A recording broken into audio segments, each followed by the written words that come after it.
আসসালামু আলাইকুম। আশা করি প্রত্যেকে ভালো আছেন। আজ আমি আপনাদেরকে মহব্বত করিয়া বিবাহ করিবার তদবির দেব। মানে আপনি কাউকে পছন্দ করেন, ভালোবাসেন, মহব্বত করেন, কিন্তু সে আপনাকে হয়তো বিয়ে করতে চাচ্ছে না, বা সে আপনাকে পছন্দ করেন, আপনি তাকে বিয়ে করতে চান। এমত অবস্থায় এই তদবিরটা তার উপর অ্যাপ্লাই করতে পারেন। পুরো ভিডিওটা না টেনে শেষ পর্যন্ত দেখবেন। আমার চ্যানেলটা সাবস্ক্রাইব করবেন, লাইক, কমেন্ট, শেয়ার করবেন। আপনাদের ব্যক্তিগত যে কোনো প্রয়োজন কিংবা যে কোনো কাজ আমাদেরকে দিয়ে করাতে চাইলে স্ক্রিনে দেওয়া নাম্বারে সরাসরি ফোনে, হোয়াটসঅ্যাপে অথবা ইমোতে যোগাযোগ করে যে কোনো কাজ করাতে পারবেন, দেশে অথবা দেশের বাইরে থেকে।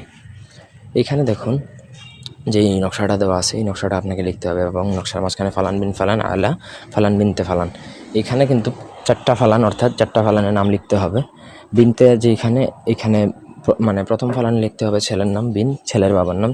তৃতীয় ফালানে তারপর হচ্ছে আপনাকে লিখতে হবে, চতুর্থ ফালানে লিখতে হবে হচ্ছে মেয়ের মায়ের নাম, তৃতীয় ফালানে লিখতে হবে হচ্ছে মেয়ের নাম, বিনতে দেওয়ার পরে আর কি। এই হচ্ছে কমপ্লিট নকশা লেখার প্রসেস। যারা এই সব তাবিজ তদবির সম্পর্কে একটু আইডিয়া আছে তারা ভালো করে বুঝবে। তারপর আপনার এগুলো তদবির করার আগে আপনি একটু মোটামুটি এক্সপিরিয়েন্স গেদার করবেন, তারপরে ঠিক আছে। তো নকশাটা লিখতে হবে হচ্ছে যে কোনো আপনাকে শুক্রবার দিনে লিখবেন এবং একটা নকশা লিখলেই হবে। তবে সেই নকশা লিখতে হবে হচ্ছে আপনাকে ভোজপাতার। ভোজপাতা হচ্ছে তাবিজ লেখার কাগজ।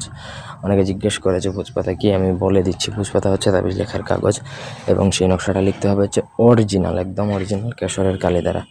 অন্য কোনো কালি বা অন্য কোনো কলম দ্বারা লিখবেন না, কাজ হবে না। আমি যেই নিয়মটা বলবো সেই নিয়ম অ্যাপ্লাই করতে পারলে করবেন, আদারওয়াইজ না। তারপর আপনাকে নকশাটা লেখা কমপ্লিট হয়ে গেলে সেই নকশাটা আপনাকে একটা মাটির হাঁড়িতে মধুর মধ্যে ডুবিয়ে জাল দিবেন, আগুনে, উষ্ণ আগুনে জাল দিবেন, যাতে দীর্ঘক্ষণ সেটা জাল দিতে থাকে।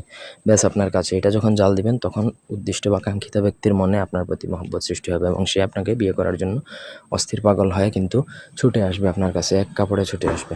তো আশা করি বুঝাইতে পারছি। এই ছিল আজকের ভিডিও। ধন্যবাদ সবাইকে।